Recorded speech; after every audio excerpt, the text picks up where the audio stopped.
বাংলাদেশ যদি গঠন করতে হয়, ইসলামকে বাদ দিয়ে, কোরআনকে বাদ দিয়ে, সুন্নাহকে বাদ দিয়ে, আখলাককে বাদ দিয়ে বাংলাদেশ গঠন করা সম্ভব হবে না। আগামীর দেশ হবে ইসলামের দেশ, আগামীর দেশ হবে শরীয়তের দেশ, আগামীর দেশ হবে খেলাফতের দেশ। এর বাইরে যদি কেউ স্বপ্ন দেখে, সেই স্বপ্ন এই বৈষম্য বিরোধী ছাত্ররা পূরণ করতে দিবে না, দিবে না, দিবে না। কথা বলেন ঠিক কিনা? কেউ দিল না, সবাই নিল, আমরা যে কলুর বলদ, সারা বছর নেয় না খবর, নির্বাচনে খুব দরদ। কেউ যদি দরদ দেখাইতে আসে, দরদ নেওয়া যাবে না, কারণ এই দরদ শুধুমাত্র ভোটের জন্য দরদ হয়। ইসলামের জন্য, দেশের জন্য দরদ থাকলে অবশ্যই এদেশে ইসলাম কায়েম করা আমাদের দাবি, ঠিক কিনা জোরে কর। কেউ দিল না, সবাই নিল, আমরা যে কলুর বলদ, সারা বছর নেয় না খবর, নির্বাচনে খুব দরদ। দেশে আসেনি না সব নিয়ে গেছে? আছে কারা? আমরা। আছে কারা? আমরা রাজাকারেরা আছি মনে করেন। মুক্তিযোদ্ধারা ভাগছে, কথা কয় না? মুক্তিযোদ্ধারা, তার মানে এই মুক্তিযুদ্ধ আসল না। জোরে বলেন কি? জোরে বলেন কি? মুক্তিযোদ্ধা নামে বুক ফুলিয়ে খুনি ঘুরে, খাঁটি সব যোদ্ধা সকল না খেয়ে যে কাতরে মরে। মুক্তিযোদ্ধা নামে বুক ফুলিয়ে খুনি ঘুরে, খাঁটি সব যোদ্ধা সকল না খেয়ে যে কাতরে মরেন। এত নয় স্বাধীনতা, আসলে সব টাল বাহানা। এত নয় স্বাধীনতা, আসলে সব টাল বাহানা। ও আমার মাতৃভূমি, ও আমার মাতৃভূমি, নয়তো তুমি জুলুমবাজের আড্ডাখানা। তোমাতে মাথা রেখে খুঁজি সুখের ঠিকানা। ঠিক কিনা জোরে বলেন?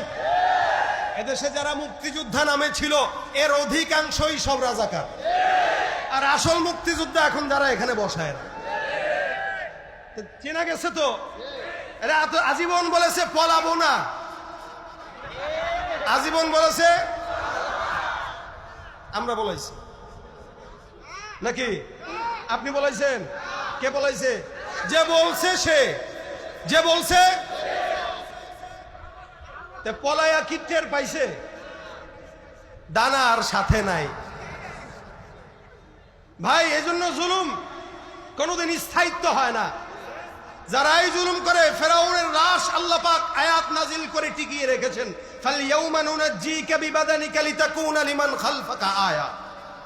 আজীবন যারা থাকবে। ফেরাউন যে কি বাটপার ছিল, ফেরাউন যখন মারা যায় মানুষ বিশ্বাস করতে পারতেছিল না, কিরে আসলেই কি মারা গেছে কিনা, কেমনে সম্ভব? ফেরাউন, ফেরাউন এভাবে মরছে, আল্লাহ কারে মরছে এটা বিশ্বাস হয় না। আমি লাশটাকে রেখে দেব, তোরা কেন? কিয়ামত পর্যন্ত সবাই যেন দেখে যে এটা কেমন ছিল। তা আমাদেরও মাঝে মাঝে বিশ্বাস করতে কষ্ট হয় না? হ্যাঁ, প্রথম সপ্তাহ তো এরকমই ছিল। রাস্তায় ঘুরলে কেমনে সম্ভব? এদেশে নাই, এদেশে তা কোথায়? যাদের বাসায় থাকতে চেয়েছে তারা আছে, মেজবান আছে, মেহমান পলায় গেছে। মেহমানের তো মেজবানের বাসার থেকে অনুমতি ছাড়া বের হওয়া ঠিক না, কি বলেন? আদবের খেলাফ। মেহমান, আমি আপনার বাসায় যাব, আমি বের হওয়ার আগে বলতে হবে ভাই আমি যাচ্ছি, অনুমতি দেন। তো অনুমতি ছাড়া যদি চলে যায়, সব কথা বলা যায় না, মনটা এই সব কথা বলা যায় না। এই জন্য কিছু জিনিস আগে বলতে পারতাম না, এখন তো বলা যায় নাকি? এখন আর কোন সমস্যা আছে? আগে কথা বললে দেখা লাগতো ডানে কে আছে, ও আচ্ছা।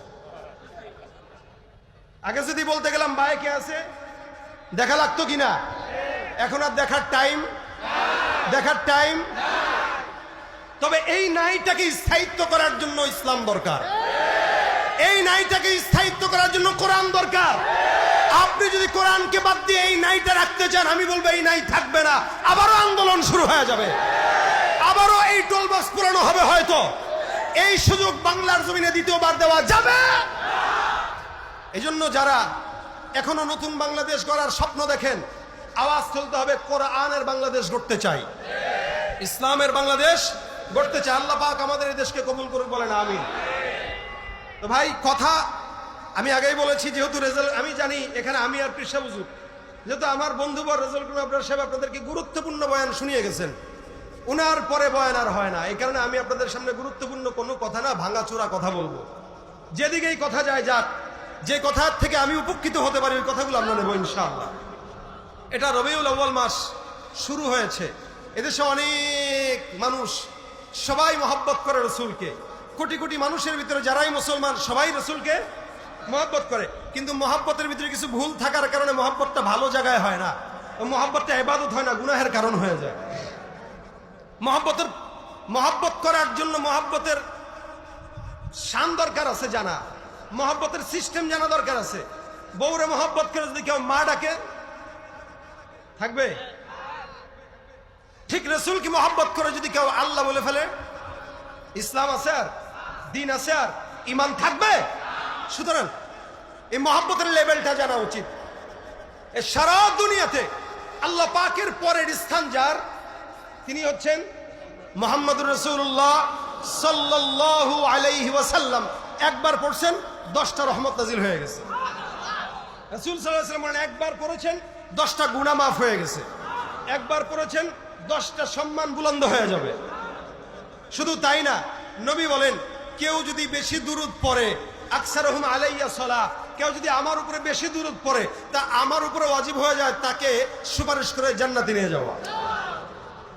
শুধু তাই না, কেউ যদি রাসূল সাল্লাল্লাহু আলাইহি ওয়াসাল্লামের সাথে জান্নাতে, রাসূল বলেন কেউ আউলান নাসিবি ইয়াউমাল কিয়ামা, কেউ যদি কিয়ামতে আমার পাশে থাকতে চায়। মনে করেন আমি আপনাদের বাসিন্দা, কেন? আমার বাসা সাইনবোর্ড, আপনাদের বাসা কোথায়?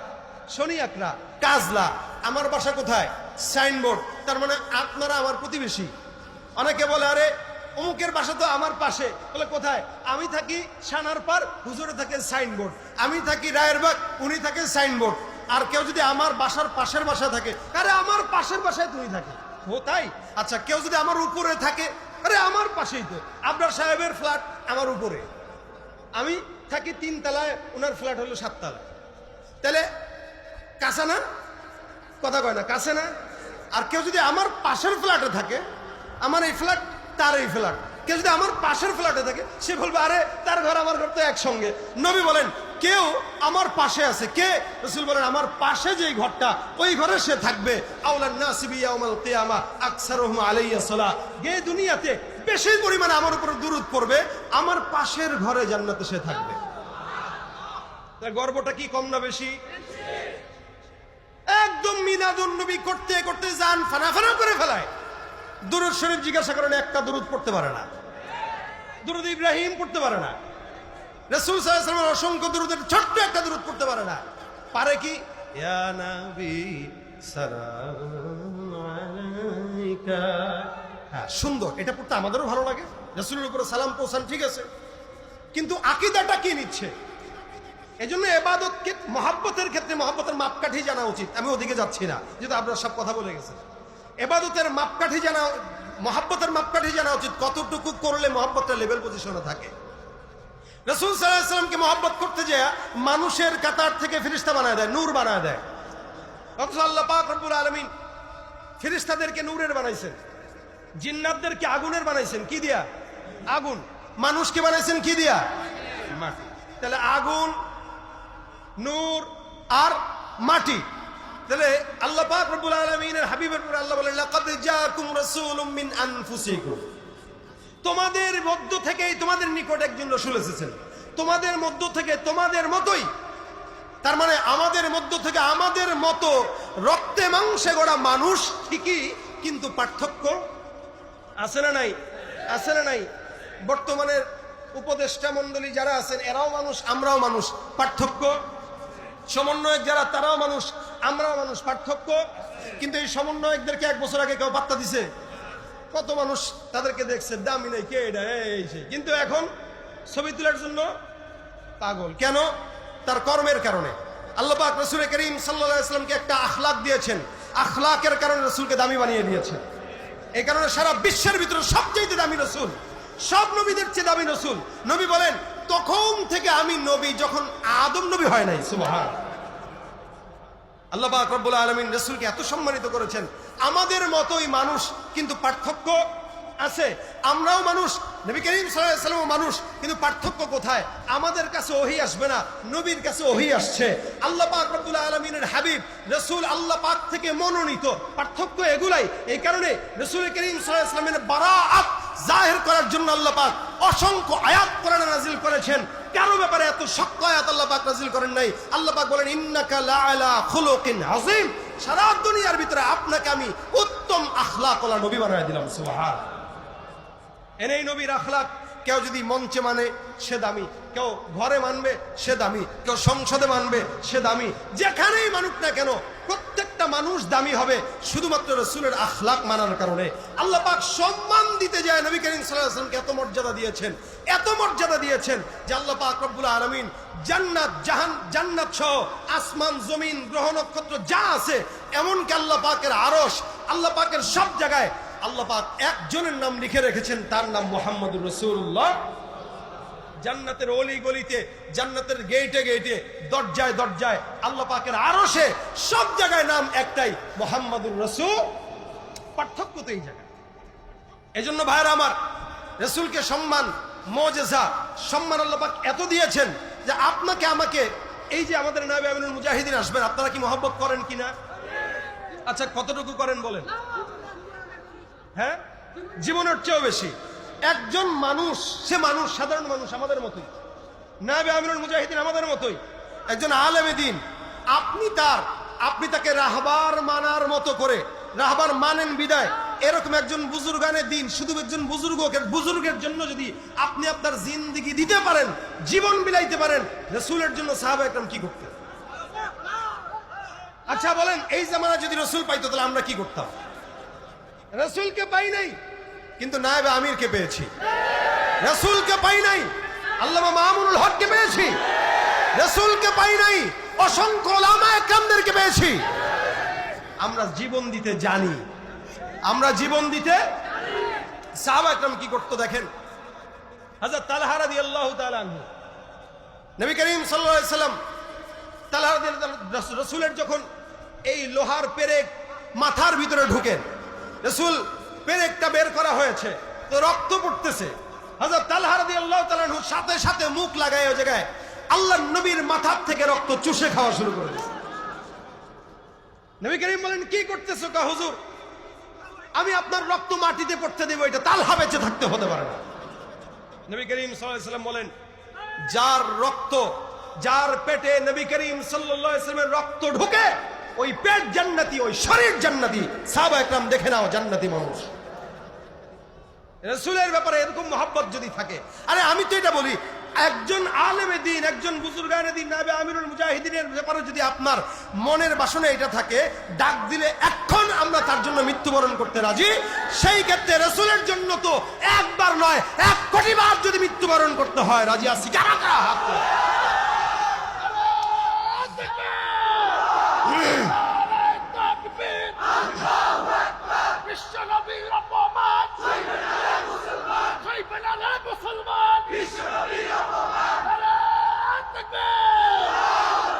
বিশ্ব নবীর অপমানে যদি না কাঁদে তোমার মন, মুসলিম নয় মুনাফিক, তুমি নবীজির দুশমন। নবীর প্রেমে জীবন দেবে কে আছো নওজোয়ান, তাকবীর তুলে সিংহ শাবক হও তুমি আগুয়ান। তোমার বুকে ইমানের বল, জবানে আল কোরআন, ভয় কাঁপে কাপুরুষ সব আর নরাধম শয়তান। জীবনের চেয়ে বুকে আছে বেশি নবীজির সম্মান, কেমনে তুমি থাকবে বসে হলে তার অপমান। তুমি সাচ্চা মুসলমান, ইমান তোমার ধন, নবীর প্রেমে জাগ্রত তুমি নির্ভীক পালোয়ান। আওয়াজ দিয়া, সাচ্চা মুসলমান, ইমান, নবীর প্রেমে জাগ্রত তুমি নির্ভীক পালোয়ান। শ্রেষ্ঠ নবীর ব্যঙ্গ করে পাপিষ্ঠ আর বদনসিব, আমরা তাদের ঘৃণা জানাই ধিকে ধিকে ধিক শতধিক। জাতিসংঘের কাজে কি তবে দর্শক হয়ে থাকবে চুপ? সাম্প্রদায়িক সম্প্রীতি আর যাচ্ছে ভেঙে পাচ্ছে লোক। আজকে যারা কুলাঙ্গারের পক্ষপাতী করছো সব, তোমরা কেউ ছাড় পাবে না, শক্ত ধরা পড়বে ঠিক। ক্ষয়কোট হবে, ধিকৃত হবে বিশ্ব জুড়ে, নিন্দা কুড়াবে জাগলে মুসলমান, জাগলে মুসলমান, সাচ্চা মুসলমান, ইমান তোমার ধন, নবীর প্রেমে জাগ্রত তুমি নির্ভীক পালোয়ান, তুমি সাচ্চা মুসলমান, ইমান তোমার ধন, নবীর প্রেমে জাগ্রত তুমি নির্ভীক, নিষ্ঠ উদার দয়ার আধার রহমাতুল লিল আলামিন, তার অপমান করেছে যারা দুষ্ট ইতর অশালীন, তার পরশের ছোঁয়া পেল ইউরোপ থেকে সুদূর চীন, তার শানে কেউ বললে কথা মানবে না তা এই জমিন, কেউ কখনো কোথাও যদি সাহস দেখায় ফের এমন, মুসলিম জাতিসংঘ গড়ে জবাব দিবে বীর মুমিন, ঘেরাও করো ওদের গদি, ভুলের ক্ষমা না চায় যদি, জোরে হাকো আজান, জোরে হাকো আজান, সাচ্চা মুসলমান, নবীর প্রেমে নির্ভীক পালোয়ান, তুমি সাচ্চা মুসলমান, ইমান তোমার ধন, নবীর প্রেমে জাগ্রত তুমি নির্ভীক পালোয়ান, ঠিক কিনা? রাসূলের জন্য জীবন দিতে তৈয়ার ইনশাআল্লাহ। শুধুমাত্র মুখে মুখে আমাদের মহব্বত না, মুখে মুখে মহব্বত কোত্থেকে? এই জন্য রাসূল করিম সাল্লাল্লাহু আলাইহি ওয়াসাল্লাম বলেন, লা ইউমিনু আহাদুকুম হাত্তা ইয়াকুনা হাওয়াহু তাবাআন লিমা জিতু বি, যেই সমস্ত আমি নিয়ে এসেছি যেগুলা, যতক্ষণ এগুলা না মানবা ততক্ষণ মুমিন বলা যাবে না। দাড়ি রাখলাম, স্বার্থ আসলো দাড়ি কেটে দিলাম, ধরা খেয়ে গেলাম, দাড়ি সেচে গেলাম, এতদিন ছিলাম দরবেশ, এটা মহব্বত না ভণ্ডামি? আমাদের কোন আলেমে দিনটা ধরা খাওয়ার পরে দাড়ি কাটছে, দরবেশ সাজছে, দাড়ি ঠিক মতো রাখতে পারে না। এই জন্য মহব্বত মুখে মুখে না, মহব্বত কোথায়? অন্তর। যতদিন হায়াত আছে একটা দাড়ির জন্য যদি জীবন দেওয়া লাগে তবুও দিব ইনশাআল্লাহ। একটা দাড়ির জন্য রসুলের এক সাহাবী, দাড়ি ছিল একটাই, তো হাঁটতেছে, রসুল দেখে হাসছে, হাসি দিছে। সাহাবী মনে মনে কষ্ট, আহারে আমার এই ছাগলের একটা মাত্র দাড়ির মতো, মানে এই দাড়ি দেখে মনে হয় নবী করিম একটু হাসছে। এই পরের দিন যা সুন্দর করে দাড়ি ছিঁড়ে ফেলছে। আরেকদিন দেখা হয়েছে, রসুল এবার তার দিক থেকে চেহারা ফিরায় নিছেন। হুজুর আপনি আমার দিক থেকে চেহারা ফেরত নিলেন? রসুল বলেন, দাড়ি কোথায়? লা হাওলা ওয়ালা কুওয়াতা। হুজুর প্রথম দিন আপনি আমার দিকে তাকায় হাসছেন, আমি মনে করছি তো আমার একটা দাড়ি দেখে হাসছেন, আমি এটাকে কেটে ফেলছি। রসুল বলে, আহা, আমি তো বেটা তোর দিকে তাকায় হাসি নাই, তোর একটা দাড়িতে হাজার হাজার ফেরেশতা ঝুলতে দেখে আমি হাসছি। আমার দাড়ি কম, মাঝে মাঝে আমি চিন্তা করি যে এখানে একটু কাটবো কিনা, পরে কই না, আমার এই যতটুকু আছে এতটুকুই আল্লাহ পাক হয়তো সন্তুষ্টি, ফেরেশতারা ঝুলতেছে, আমার সুবিধা আছে, ওযু করতে গেলে এরকম এরকম করা লাগে না। আপনাদের যাদের বেশি দাড়ি, মুখই ধোয়া লাগে মোটামুটি 20-5 মিনিট, আমি খালি এমনি দিয়ে মারি একটা শেষ। তো এটা আমার দুঃখ নাই, কারণ একজন সাহাবীর একটা দাড়িতেও হাজার ফেরেশতা যদি ঝুলতে পারে, তো আমার তো একটা না, আমার 17টার উপরেই আছে। তার মানে দাড়ি একটা হইলেও ফেরেশতা থাকে কি থাকে না? রাসূলের একটা দাড়ি, অনেকে বলে দাড়ি রাখা কি সুন্নাত, অনেকে কি বলে দাড়ি রাখা সুন্নাত না, দাড়ি রাখা কি? এই সুন্নাতের ফতোয়া বাদ দেন, দাড়ি রাখা ওয়াজিব। এটা না রাখলে গুনাহ হবে, এটা না রাখলে শুধু গুনাহ না, দায়মি গুনাহ হয়, দায়মি গুনাহ হয়। দাড়ি রাখা না রাখার দ্বারা দায়মি গুনাহ, নামাজ পড়তেছেন গুনাহ, দাড়ি না রাখার দ্বারা জিকির করতেছেন গুনাহ। কেন? এটা ওয়াজিব তরক করার কারণে প্রতিনিয়ত গুনাহ হচ্ছে, রাসূলের কলিজায় তীর মারতেছেন আপনি। এজন্য মুখে মুখে যারা দাবি করে এদের দাড়ি থাকে না, কিন্তু দাবি করে আশিকে রাসূল। আমি বলবো, যে ব্যক্তি দাড়ি কেটে আশিকে রাসূল দাবি করে, যে ব্যক্তি টুপি মাথায় না দিয়ে আশিকে রাসূল দাবি করে, যে ব্যক্তি নামাজ না পড়ে আশিকে রাসূল দাবি করে, নামাজের আগের পরের সুন্নাত না পড়ে আশিকে রাসূল দাবি করে, আশিকে রাসূল না, ও হলো শয়তানের রাসূল, ও হলো আশিকে শয়তান, আশিকে শয়তান। কেন? ও শয়তানের আশিক হওয়ার কারণে ও রাসূলের আখলাককে নিতে পারে নাই, কিন্তু শয়তানের আখলাকটা ঠিকই ঢুকে গেছে। এই জন্য মহব্বত রাখতে হয়, রসুলের সঙ্গে মহব্বত রাখবো সাহাবা আজমাইনদের মতো।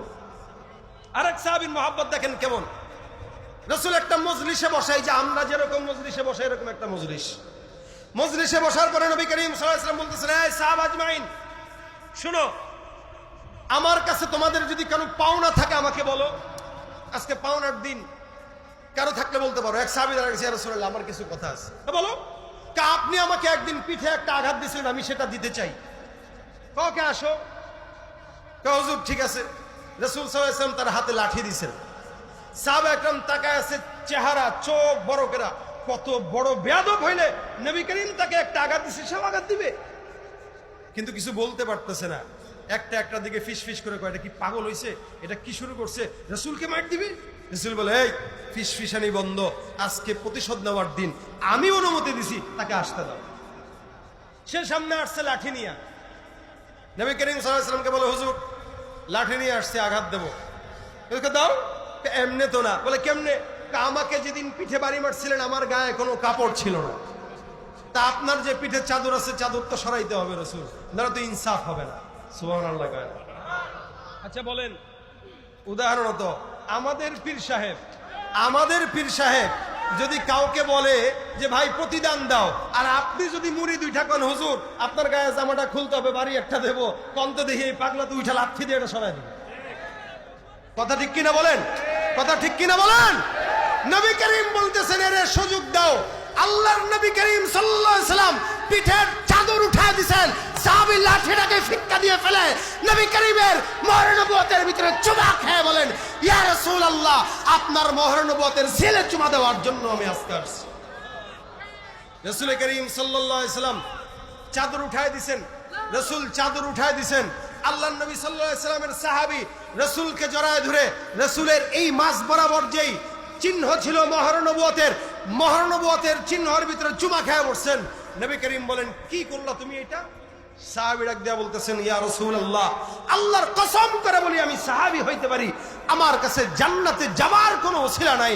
নবী আমি কিয়ামতের ময়দানে আল্লাহর কাছে বলতে চাই, আল্লাহ আমার এই ঠোঁট বড় দামি ঠোঁট, কেন?